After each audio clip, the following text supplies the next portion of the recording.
Dad's night to cook. It is Dad's night to cook. From the pantry he'll take a look book to see what we'll dine on tonight. What you gonna cook, Dad? What we gonna eat? His recipe's great, it is a must. When he cooks, he makes believe and trust, and a wonderful meal on the table. Yummy for a tummy. It is Dad's night to cook. Welcome to the channel Dad's Night to Cook. I'm your always tasty, non-time committing, full menu home cooking dad, Chef Manny. Letting you dads out there know that when it's your night to cook, you don't have to pick up the phone and order takeout.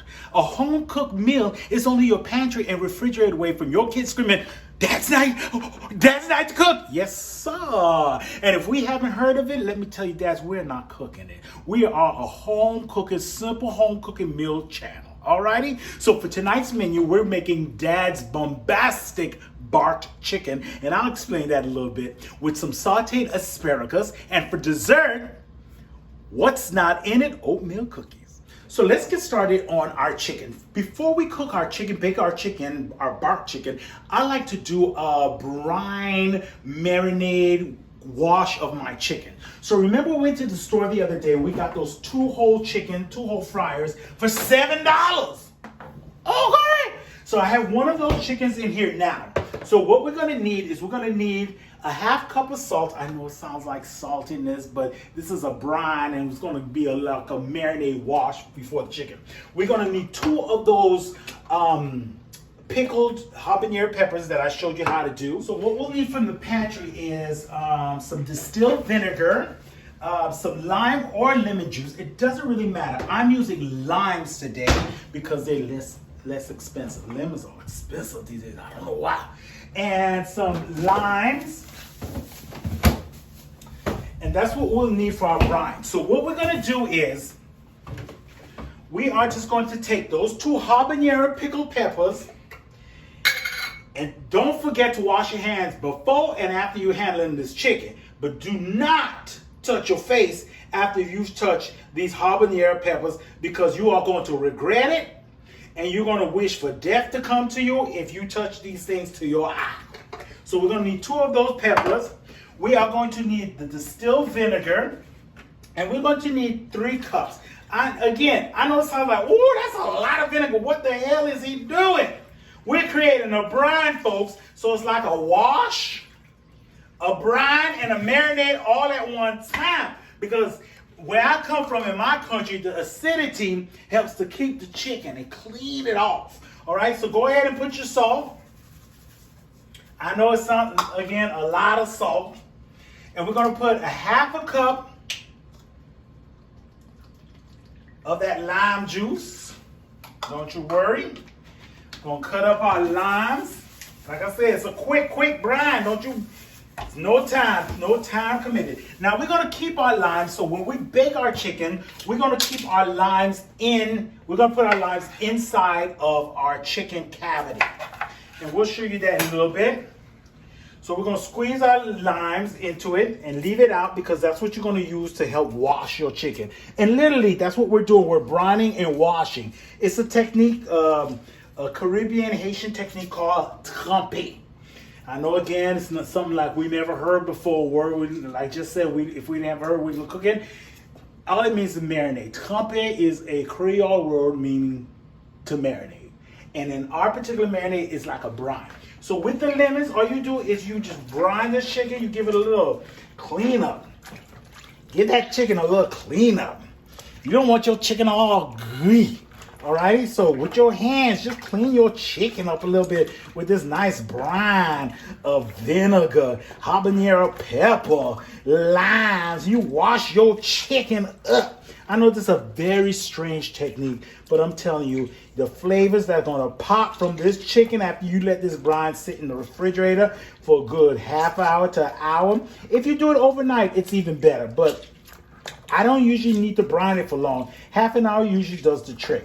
So you just brine that chicken, you let it sit there, and we're gonna put it back in the refrigerator. So we drain the brine out, but we're gonna keep the lemon and the habanero peppers. Remember, we're going to use these in the cavity of the chicken. So we're gonna take the chicken out, We're going to set it on a roasting pan or a pan, whatever you might have. Now, this chicken has been in a bath.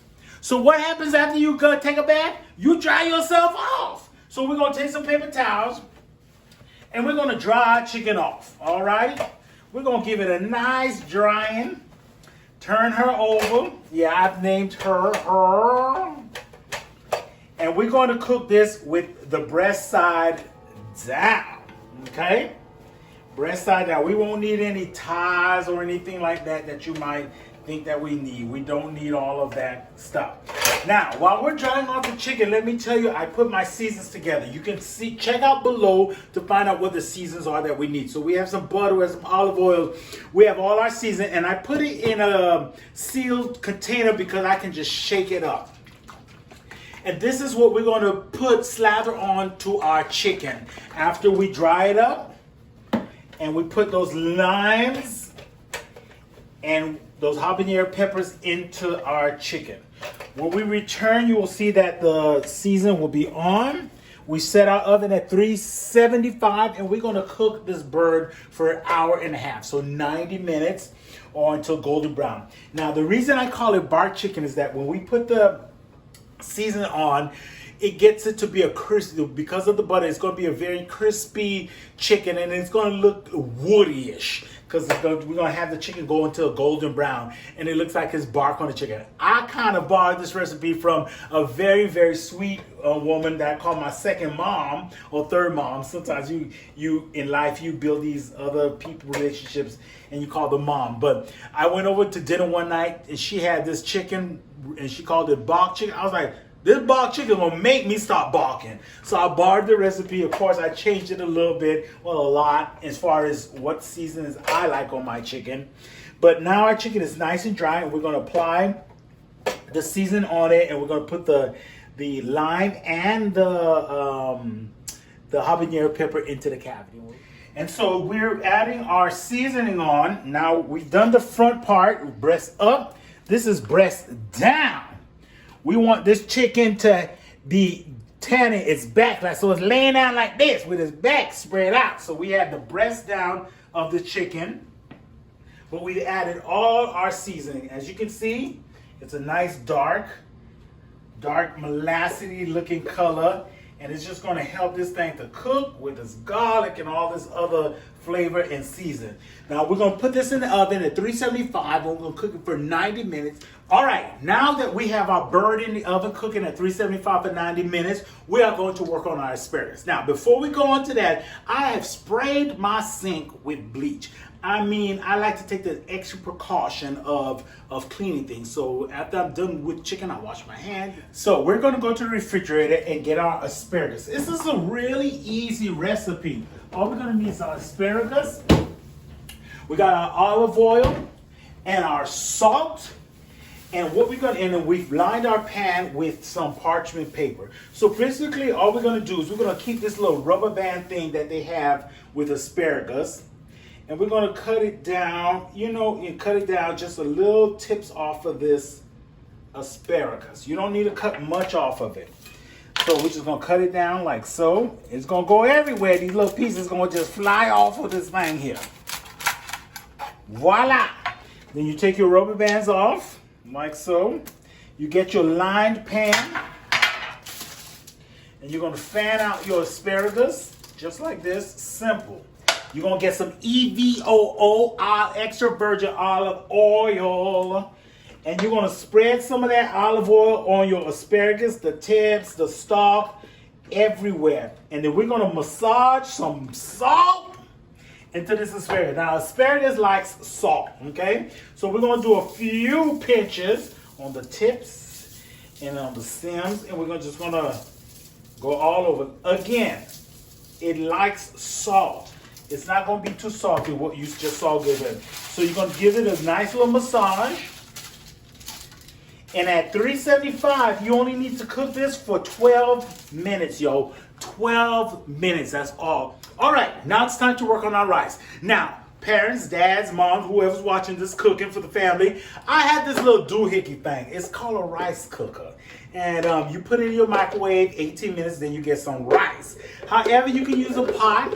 Follow the directions of your rice. We're just going to be cooking a cup of rice. So let's go to the cabinet. We're going to use this doohickey to do all of that. So we'll just see from our pantry is that old bag of rice we talked about that you always have. And I have me some leftover taco seasoning. Oh, because we'll need a teaspoon of that. So let's get our measuring cup. Like I said, we'll just need a cup of rice. Well, I got another measuring cup fell out of that thing. So I'm going to use my little doohickey thing, and we don't need to clean the rice or anything like that because we want some of the starch to sit into our rice cooker. So just a cup of rice goes in there.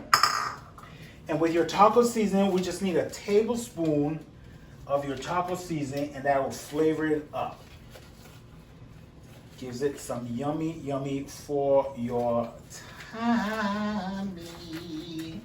It's got the cumin, it's got the paprika. It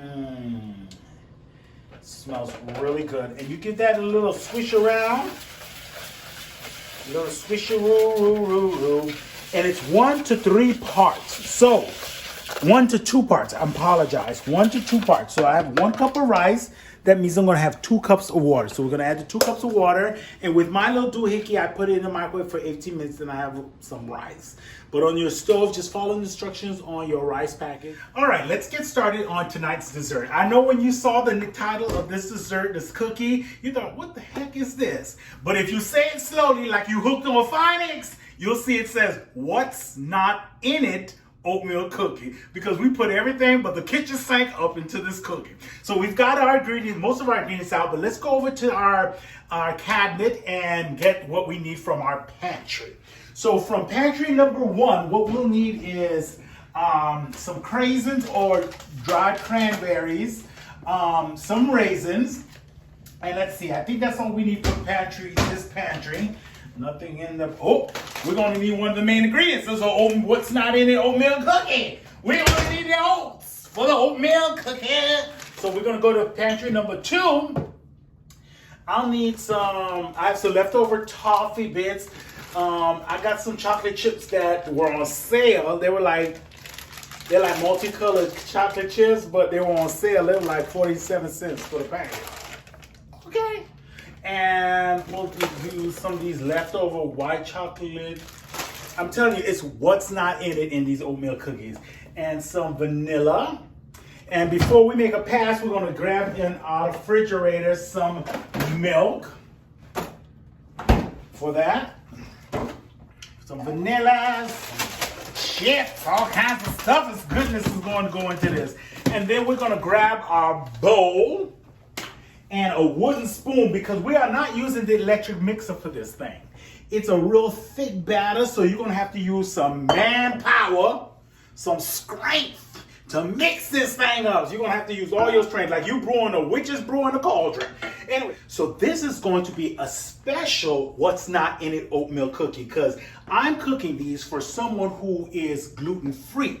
Now, you'll see the recipe just says regular flour, but I'm using a special flour that I bought from a particular store that I'm not going to mention because I'm not sponsored by anybody. But this particular flour is from this store and it's great. It's an almond flour.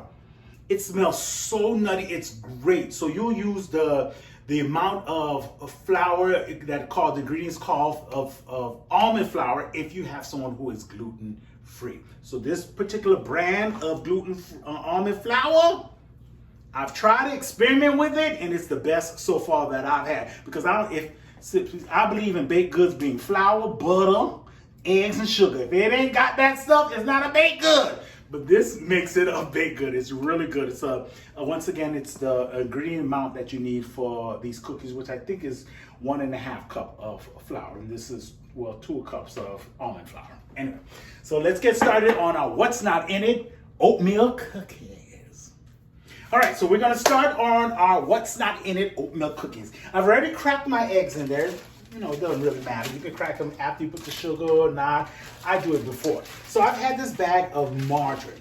So what we pretty much need is like 2.5 sticks of margarine. So I had a collection of a bunch of margarine all over the place. We're gonna use that up. And you know I like to scrape my stuff in there, but I don't have my scrape. I'm gonna have my cameraman grab me my scraper. And he's gonna do that for me while he's trying to film, because you know my youngest is my film cameraman and my producer and my sous chef. Thank you. So far I have about 1 2 3/4. There's about 2 right there. And we're just gonna scrape this little last piece. Is butter. You can use margarine or butter. I do a combination. What I do is I use Crisco, butter flavored Crisco, and butter. But with this what's not in it cookie, it makes for crispier cookie when you make it with margarine. So we're gonna put our butter and our egg in there. Then we're gonna work on our sugar. So we need a 1/2 cup of brown sugar. And I am using a 1/4 cup, so I'm gonna need 2 of these. Make that 1/2 cup of packed brown sugar. Just pack it on the side of your jar. You don't need to, pull it out and measure and all of that. Just scrape it out and put it in. Then we're gonna put our granulated sugar. So I'm gonna need 2 of these. Again, we're using a 1/4 cup, so we'll need 2 of those. I know this is a lot of sugar, but it's a sweet cookie. So after just a little bit, we're gonna mix this all together. We're gonna add our vanilla, and then what I usually do is I add a 1/2 cup of milk into the wet part of the batter. It makes it a little bit more lumpy, frumpy, and frothy, and makes it make a moist cookie within the crispy outside because of the margarine, but inside will be nice and chewy and delicious. All right, so we mixed all of our wet ingredients in. It looks like a science project. It's not very pretty. Remember, we added our milk and all the other stuff. So now we're going to add our seasoning. I mixed, I like to have all of my seasoning in already ready. Mise en place, which is a French word meaning having things already. Mise en place, okay? I know it's something we not heard of, but I'm gonna give you a little bit of education. It's a French word, mise en place, meaning all in place, okay? And it's usually with seasonings to make your garnishes and all of that other good stuff. So I've mixed my cinnamon and my nutmeg, and my baking soda is up in there. I added to my science project and start stirring that in. And right now it's really wet, but what we're going to do is when we start adding the flour and the oats, it's going to be a very thick dough. So we've been mixing our wet ingredients. So what we're going to do is we're going to add our chips and everything else. I know it sounds strange to put it in before the flour and the oats, but it's become such a hard, dense texture. Mixing them in will be a struggle. So I'm going to put them in now. Like I said, I had these, I got these on sale. There's just a special brand. I've never had them. They got all these funny colors, different colors, not funny color, but different colors and stuff like that. So I'm gonna have my cameraman try them out just to make sure they're okay. So he's gonna taste those things and see if they're right. Yeah, they're good. They're good? Okay. Yeah. So what are they, like chocolate or what do you think? Kind of just like white chocolate, just colored. Oh, white chocolate colored white chocolate. Okay, yeah, so since we have white chocolate and we have these colored ones, we won't put the white chocolate in because I had some leftover white chocolate. We'll just put a lot of these in. For 47 cents, they're gonna make a nice little beautiful color. So I'm gonna put 1/2 cup, 1.5 cup. So 3/4 of a cup of those chips. And then I had regular raisins. And we're going to do the same. We're going to put 1/2 cup. I'm going to eye it with my hand. That's a 4. And let's just see. Just a little bit more. And that's 1/2 cup there. We got these craisins or dried cranberries. I'm telling you, what's not in it? We got everything but the kitchen sink up in there. Once again, eyeballing it. So about 2 handfuls of that. Then we'll put some toffee. I'm gonna just eyeball it. I'm gonna put the whole thing of toffee because I only had a little bit up in there. So throw that away.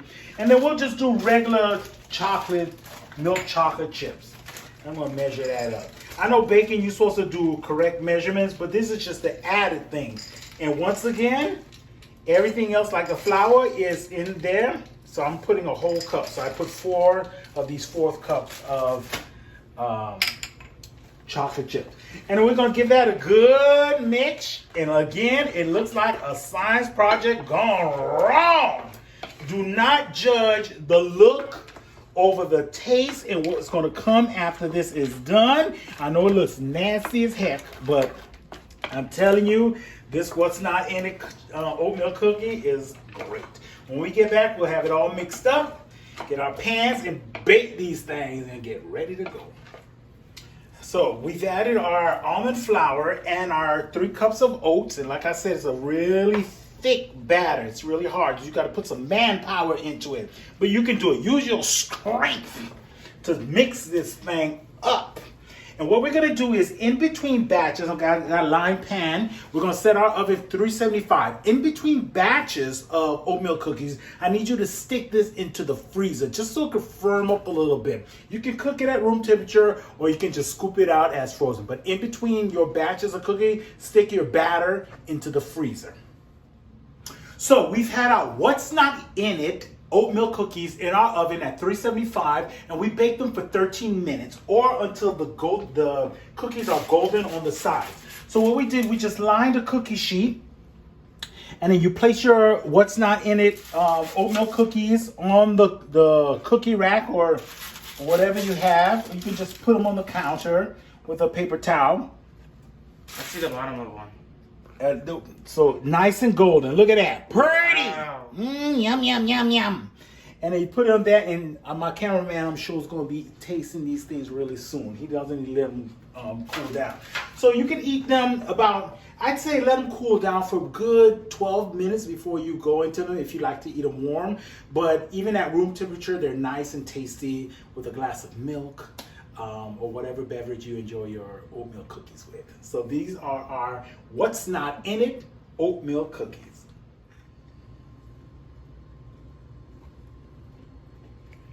Dad, what? What's wrong? This cookie is super good.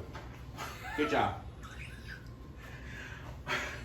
Okay, when you finish eating that cookie, we're gonna continue recording. Alright, we'll get here now. All right. Okay. He loves some cookies, boy.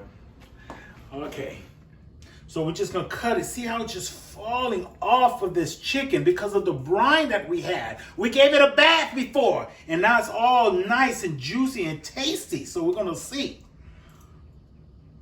The lime is coming through. The habanero peppers are coming through. That barky part of that garlic is just singing and dancing in my mouth. This is a flavorful piece of chicken. And the asparagus that we did with the olive oil and the salt. Asparagus likes season. It likes flavor. Flavor your food, folks. And here's the rice. Remember, we just put the tablespoon of taco seasoning into our cup of rice. That's good, but remember, I'm gonna be honest. This could have used some salt. This could have used about a teaspoon of salt. It's good, it's very tasty, very flavorful, but it can use a little bit of salt. So when you add your tablespoon of taco seasoning in there, use a teaspoon of salt. So that's there for our dinner. And your family will really enjoy this. It's a very tasty meal. So let's go into the what's not in it oatmeal cookie. And remember, we put almost everything but the kitchen sink in it into our what's not in cookie. And remember, it was made with that almond flour. And because I'm making it for one of my gluten-free friends. So let's go ahead. See, it's still moist and chewy. Outside is crunchy. But y'all, I'm not a big fan of almond flour. I'm gonna be honest. It sucks up all of the sweetness from it because you got your oats that has no flavoring until you find out what's around them, and it soaks up all the sugar. So remember how we use just a half cup of sugar, granulated sugar, half cup of brown sugar? go ahead and put a whole cup of sugar, a whole cup of brown sugar. And then you'll have a really tasty cookie. It's tasty now, but I like mine with a little sweetener. So go ahead and do that. And when you're cooking your what's not in it oatmeal cookies. Now, for those of you who've just joined, remember to share, to like, to comment, to subscribe, and don't forget to ring that bell so you know when new videos have been posted. Thanks for joining me for this episode of Dad's Night to Cook. Dad's night to cook. It is Dad's night to cook. From the pantry he'll take a look, my book, to see what we'll dine on tonight. What you gonna cook, Dad? What we gonna eat? His recipe's great, it is a must. When he cooks, he makes believe and trust, and a wonderful meal on the table. Yummy for our tummy. It is Dad's night to cook.